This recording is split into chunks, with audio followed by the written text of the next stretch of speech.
नमस्कार दोस्तों, मैं हूँ निशो और मेरे चैनल निशो डिवाइन वेल्स में आप सबका बहुत बहुत स्वागत है। तो दोस्तों, कैसे हैं आप सब? आई होप आप सब लोग अच्छे होंगे, स्वस्थ होंगे और मस्त होंगे। तो दोस्तों, आज की वीडियो का मेरा टॉपिक है हरितालिका तीज व्रत की कथा, जो मैं आप लोग के सामने लेकर उपस्थित हुई हूँ। इससे पहले मेरी जो वीडियो आई थी दोस्तों, उसमें मैं हरितालिका तीज व्रत के बारे में सब बताई, मैं आपको उसके नियम और उसमें क्या क्या चीज़ें करनी चाहिए, क्या विधि है पूजा पाठ की, तो वो सारी जानकारी मैंने आपको दी। और अब आज के वीडियो में मैं आपको हरितालिका तीज व्रत की कथा के बारे में बताऊंगी। उसकी क्या कथा है उसे सुनिए ध्यान से। दोस्तों, एक बार भगवान शिव ने पार्वती को उनके पूर्व जन्म का स्मरण कराने के उद्देश्य से इस व्रत के महात्म्य की कथा कही थी। श्री भोले शंकर बोले, हे गौरी, पर्वतराज हिमालय पर स्थित गंगा के तट पर तुमने अपनी बाल्यावस्था में 12 वर्षों तक अधोमुखी होकर घोर तप किया था। इतनी अवधि तुमने अन्न न खाकर पेड़ों के सूखे पत्ते चबाकर व्यतीत किए। माघ की विकराल शीतलता में तुमने निरंतर जल में प्रवेश करके तप किया। वैशाख की जला देने वाली गर्मी में तुमने पंचाग्नि से शरीर को तपाया। श्रावण की मूसलाधार वर्षा में खुले आसमान के नीचे बिना अन्न जल ग्रहण किए समय व्यतीत किया। तुम्हारे पिता तुम्हारी कष्ट साध्य तपस्या को देखकर बड़े दुखी होते थे, उन्हें बड़ा क्लेश होता था। तब एक दिन तुम्हारी तपस्या तथा पिता के क्लेश को देखकर नारद जी तुम्हारे घर पधारे। तुम्हारे पिता ने हृदय से अतिथि सत्कार करके उनके आने का कारण पूछा। नारद जी ने कहा, गिरिराज, मैं भगवान विष्णु के भेजने पर यहाँ उपस्थित हुआ हूँ। आपकी कन्या ने बड़ा कठोर तप किया है, इससे प्रसन्न होकर वे आपकी सुपुत्री से विवाह करना चाहते हैं। इस संदर्भ में आपकी क्या राय है, बताइए। नारद जी की बात सुनकर गिरिराज गद्गद हो गए। उनके तो जैसे सारे क्लेश ही दूर हो गए। प्रसन्नचित्त होकर वे बोले, श्रीमान, यदि स्वयं विष्णु मेरी कन्या का वरण करना चाहते हैं तो भला मुझे क्या आपत्ति हो सकती है? वे तो साक्षात ब्रह्म हैं। हे महर्षि, यह तो हर पिता की इच्छा होती है कि उसकी पुत्री सुख संपदा से युक्त पति के घर की लक्ष्मी बने। पिता की सार्थकता इसी में है कि पति के घर जाकर उसकी पुत्री पिता के घर से अधिक सुखी रहे। तुम्हारे पिता की स्वीकृति पाकर नारद जी विष्णु के पास गए और उनसे तुम्हारे ब्याह के निश्चित होने का समाचार सुनाया। मगर इस विवाह संबंध की बात जब तुम्हारे कान में पड़ी तो तुम्हारे दुख का ठिकाना न रहा। तुम्हारी एक सखी ने तुम्हारी इस मानसिकता दशा को समझ लिया और उसने तुमसे उस विक्षिप्तता का कारण जानना चाहा। तब तुमने बताया, मैंने सच्चे हृदय से भगवान शिव शंकर का वरण किया है, किंतु मेरे पिता ने मेरा विवाह विष्णु जी से निश्चित कर दिया। मैं विचित्र धर्म संकट में हूँ, अब क्या करूँ? प्राण छोड़ देने के अतिरिक्त अब कोई मेरे पास उपाय नहीं बचा है।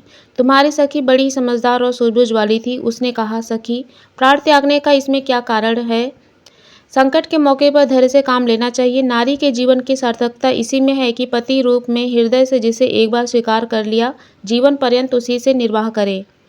सच्ची आस्था और एक निष्ठा के समक्ष तो ईश्वर को भी समर्पण करना पड़ता है।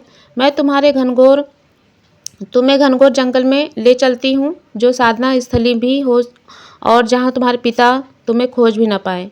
वहाँ तुम साधना में लीन हो जाना। मुझे विश्वास है कि ईश्वर अवश्य तुम्हारी सहायता करेंगे। तुमने ऐसा ही किया। तुम्हारे पिता तुम्हें घर पर न पाकर बड़े दुखी और चिंतित हुए। वे सोचने लगे कि तुम जाने कहाँ चली गई। मैं विष्णु जी से उसका विवाह करने का प्रण कर चुका हूँ। यदि भगवान विष्णु बारात लेकर आ गए और कन्या घर पर न हुई तो बड़ा अपमान होगा।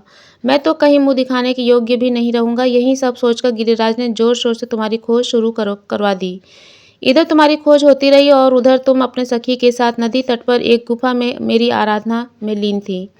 भाद्रपद शुक्ल तृतीया को हस्त नक्षत्र था। उस दिन तुमने रेत के शिवलिंग का निर्माण करके व्रत किया। रात भर मेरी स्तुति के गीत गाकर जागी। तुम्हारी इस कष्ट साध्य तपस्या के प्रभाव से मेरा आसन डोलने लगा। मेरी समाधि टूट गई। मैं तुरंत तुम्हारे समझ जा पहुंचा और तुम्हारी तपस्या से प्रसन्न होकर तुमसे वर मांगने के लिए कहा। तब अपनी तपस्या के फलस्वरूप मुझे अपने समझ पाकर तुमने कहा, मैं हृदय से आपको पति के रूप में वरण कर चुकी हूँ। यदि आप सचमुच मेरी तपस्या से प्रसन्न होकर आप यहाँ पधारे हैं तो मुझे अपनी अर्धांगिनी के रूप में स्वीकार कर लीजिए।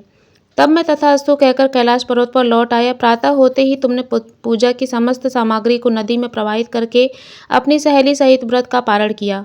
उसी समय अपने मित्र बंधु और दरबारियों सहित गिरिराज तुम्हें खोजते खोजते वहां आ पहुंचे और तुम्हारी इस कष्ट साध्य तपस्या का कारण और उद्देश्य पूछा। उस समय तुम्हारी दशा को देखकर गिरिराज अत्यधिक दुखी हुए और पीड़ा के कारण उनकी आंखों में आंसू उमड़ गए।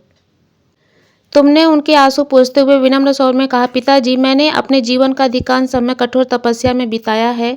मेरी इस तपस्या का उद्देश्य केवल यही था कि मैं महादेव को पति के रूप में स्वीकार पा सकूं।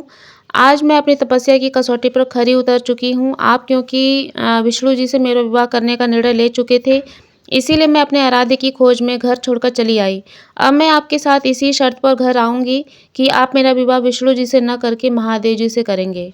गिरिराज मान गए और तुम्हें घर लेकर आ गए। कुछ समय के पश्चात शास्त्र स्त्रोक विधान पूर्वक उन्होंने हम दोनों को विवाह सूत्र में बांध दिया। हे पार्वती, भाद्रपद की शुक्ल तृतीया को तुमने मेरी आराधना करके जो व्रत किया था, उसी के फलस्वरूप मेरा तुमसे विवाह हो सका। इसका महत्व यह है कि मैं इस व्रत को करने वाली कुंवारियों को मनवांछित फल देता हूँ। इसीलिए सौभाग्य की इच्छा करने वाली प्रत्येक युवती को यह व्रत पूरी निष्ठा और आस्था से करना चाहिए। तो दोस्तों, आपने देखा कि हरितालिका तीज व्रत की कथा कितनी महत्वपूर्ण है हर उस सौभाग्यवती स्त्री के लिए, हर उस कुंवारी लड़की के लिए जो यह हरितालिका तीज व्रत करती हैं। तो इस कथा को ज़रूर सुनें दोस्तों अपने इस व्रत में।